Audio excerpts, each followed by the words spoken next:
I want to go with Michael in Connecticut. You're live with Eric and Thomas. How are you doing? Hey, I'm doing fine, thank you. Oh, awesome. What do you want to talk about today? So I wanted to bring something to your attention because for the most part, you guys are pretty much adroit in dealing with the less nuanced and less perspicacious theists. Okay. I'm a trans-theist and I'm an omnist. And I specialize in a holistic interface where science and spirituality converge. I've been studying it for about 20 years. And one of the things to which it basically staggers my imagination about is that Michael. atheism... Michael. Yes. It sounds like you've got this practiced, and I hate to get you off your... No, I get this a lot. I talk really fast. But you said where science and what converge? Science and spirituality converge. What does that mean? So what happens is that recently, within the last probably 15 to 20 years, there's been an emerging new field of science, one of which is called consciousness studies and the other of which is called transpersonal psychology, which established the empirical factual existence of psychic phenomena. Wait. Empirical. Which one of these fields? The empirical and the factual existence of psychic phenomena. So actually, I have someone who's very well versed in psychics sitting right next to me today. You called at the right time. We're not talking about psychics. We're talking about independently verified laboratory controlled conditions under military observation. Are you talking about Project Alpha?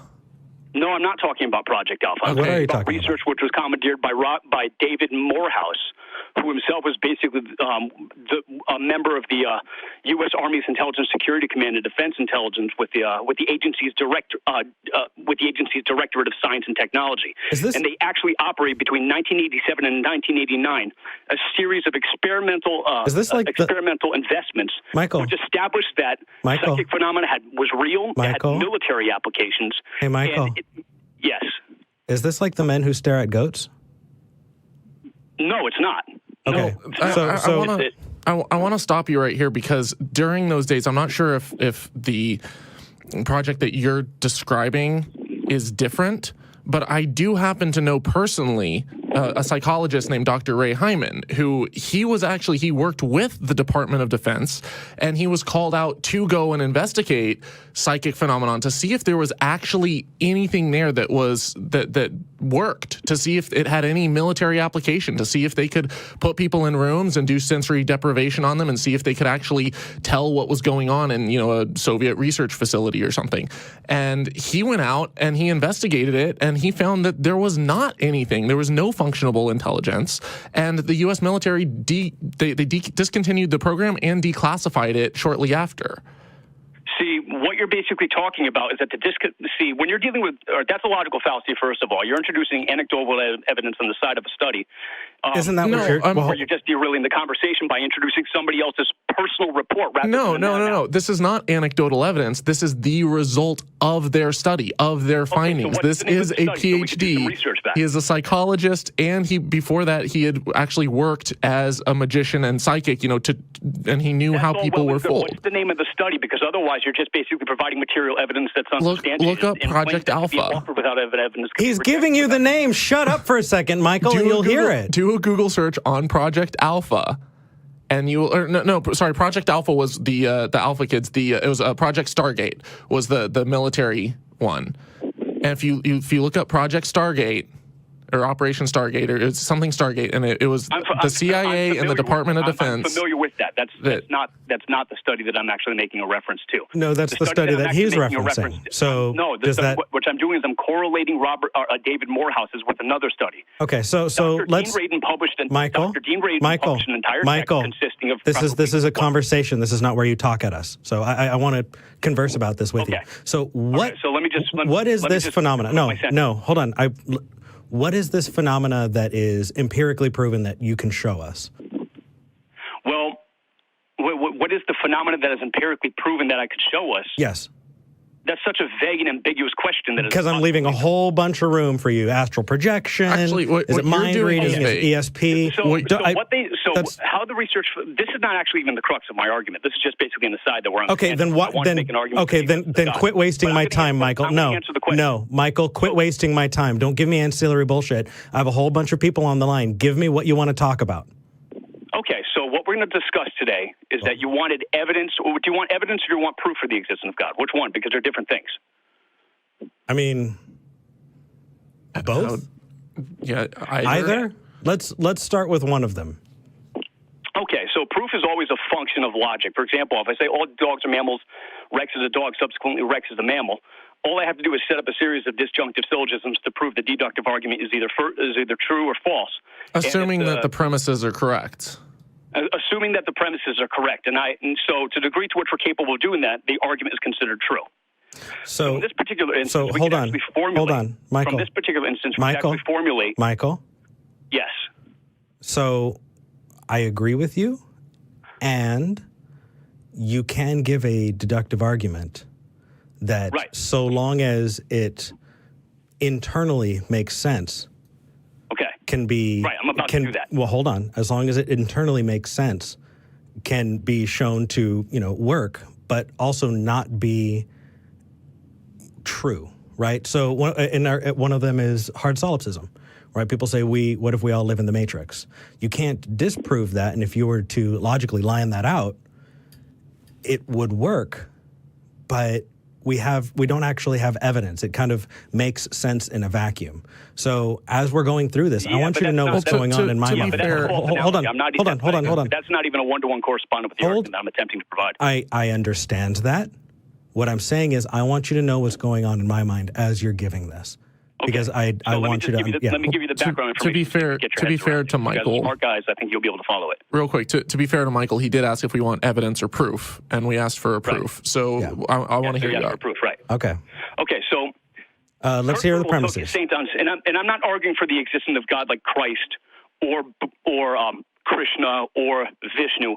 I'm arguing for the existence of God as a logical concept, which must necessarily correspond with something that matches the criteria. Can you define God first? In order to actually argue for the existence of God first, you actually have to have a substantiated logical concept which is valid, that can actually be graphed onto an empirical observation of some kind. Okay, hold on. You gave me a bunch of descriptors to something that didn't have a definition. Michael. Right, so I'm getting to the definition. Which is Michael. I'm getting to the definition, because you cannot have logical arguments without definitions. I agree. So I'm going to lead this, and I'm going to ask you questions, okay? And if you don't like how it's going, you can bring that up. But right now, you're running roughshod over both of us, and I don't like it. So what are your premise? Let's start. How do you define God? As a maximally great being, which no greater being is conceivable. Okay. How can you show that is existent in our universe? By virtue of a syllogistic argument, which is deductive in nature. Okay. Give me the premises. Let's start with premise 1. God, by definition, is a maximally great being, which no greater being is conceivable. That is by your definition, right? That's by this. Yeah, that is the current definition as per Saint Anselm, and it's also been historically validated and scientifically validated. Okay, hold on. Stop. Kurt Gödel Stop. And Free University to be consistent and true. Michael, do you have to get all the little crap in? I get it. I'm actually following you, but now I'm feeling more petty the more you just keep trying to insert crap. Just let's try and keep it as simple as we can, because I want people to be able to learn from this, right? Okay, so Anselm's argument, I'm with you. You said the definition of God is that which is maximally great, to which nothing greater can be ascribed, correct? Right. Yes. Okay, so I don't understand how you can get there, and I'll tell you why. Right? You get this turtles the whole way down kind of argument. If you say something is maximally great, then I could say, infinity plus 1. And what is greater than that God? Well, that God's God. Well, this is just a logical fallacy for your appeal to ignorance. The fact that you don't understand how it could get there without hearing the end of the argument doesn't mean that it can't get there. So that's a logical fallacy on your part. Michael, this is a hurdle that you're going to need to get through because you're talking to me. Right. And previously, when you cut me off, I gave you the scientific evidence. I'll give you the research. I'll give you the research. Michael, what you want to look up with. No, Michael, listen, dude. I'm asking you how you define a thing. Do you think you can research a definition into existence? I mean, some you can. You can do abstract concepts like the number 1. But I also have people call in who say, no, hold on, let me finish. I also have people who call in and say, I define God as like the universe, or I define God as that which is literally interpreted through my Bible, right? Okay, I'm trying to answer your question. How can you do that before I finish asking the question, Michael? It sounds like you're waiting your turn. It's like you're waiting for your turn to talk and how did I instead of listening. Okay? Okay, go ahead. Thank you. Go ahead. So, if I get all of these different definitions for a God, then no, I'm not going to say, well, you're right about your God definition and you're wrong about your God definition. I'm going to say, I will work with you based on the definition that you give me. So, And according to your definition, my definition Michael, cannot be pulled out like a magic rabbit out of a hat. Yes, actually, that's what you're doing. You're defining it into existence. So, number one, I have to provide you material evidence Michael, for how it got there, and you won't let me voice it. Michael? Yes. Do you need that evidence to give me the premises? So you said premise one, that which is maximally great. Okay. I'm So saying my stumbling block here, rap. my stumbling block here is you get an infinite regress. It's an infinite regress only insofar as you keep trying to cockblock me from providing you with the material evidence that you're asking for. So let me give it to you. There's a research paper by the name of Automating Gödel's Ontological Proof of God's Existence with Higher Order Automated Theorem Provers. Okay, higher end automated theorem provers? Automating Gödel's Ontological Proof of God's Existence with Higher Order Automated Theorem Provers. That's where I got it. Okay, can you describe that to me? How do you get out of... Free University. Michael, how do you get out of an infinite regress? Can you explain that? The question itself is a contradiction in terms. How so? And it's a complex question. It's a logical fallacy. No, just because you don't like it doesn't mean it's a logical fallacy, Michael. No. It's certainly a complex question. Number one, if you're basically asking a question which contradicts itself, which is a trick question, in an infinite regress, there's no entrance and there's no exit by definition. So why are you asking questions which you know to be trick questions in the first place? Because what you've given is something that would qualify as an infinite regress, which is why I throw it out in the first place. That's why. You know that you're asking trick questions in advance. How can we take you to be an intellectually honest steward of atheism? Steward of atheism? What does that even mean? The king of the north. Yeah, I'm not like the Pope of atheism. Argumentum ad terratum. You know what that is? That's where you mock the argument as a means to cover up for your ignorance of not knowing exactly what it means or to make the other person look bad. Oh, my goodness, Michael. Let me run the argument, because it's clear I've been running ripshot all over you guys since we've begun. You have been. You want me to finish the argument, you're taking advantage of the kindness of two people who are letting you on their show.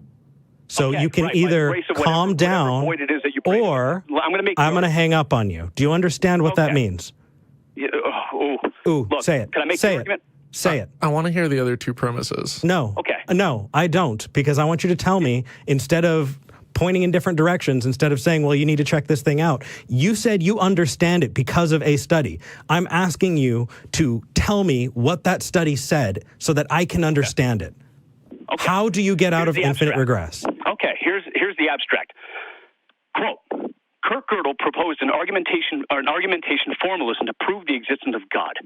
Attempts to prove the existence of God by means of abstract ontological arguments are an old tradition in Western philosophy before Gödel. Several prominent philosophers, including St. Anselm of Canterbury, Takar, and Leibniz, have presented similar arguments. Mm-hmm. Moreover, there's an impressive body of recent and ongoing work into ontological arguments.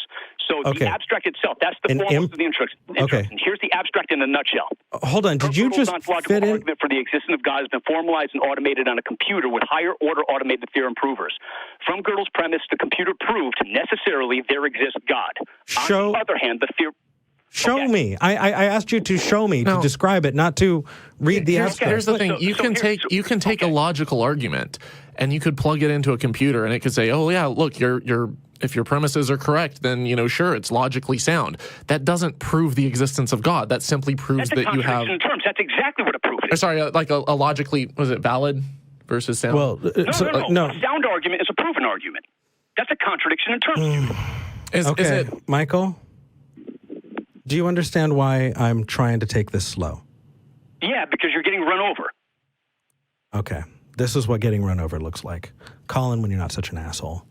Let's get the next caller. See, here's the thing, though. I'm pretty sure I know where he's going with this. He's saying... I don't give a fuck where he's going with this, because don't be an asshole when you call in. If he wants to call in and be an asshole, he can call into the Atheist Experience. But I'm actually sitting and listening and trying to engage with him as a human being.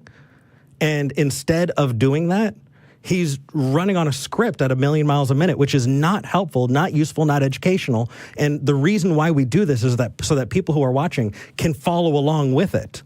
Right? What he's trying to do is say, I'm just a hotshot. I'm going to come in and run over your show. Okay. Good luck. Find a different show. because that's not what we do here. So, number one, infinite regress. What that means is God is maximally awesome. Okay, what is more awesome than that?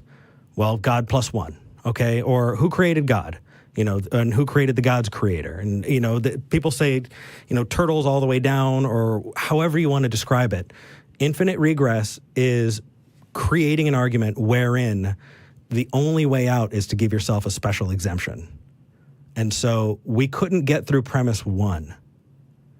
Try again, and this time, learn to communicate in a way that's effective. Quit being an asshole, dude.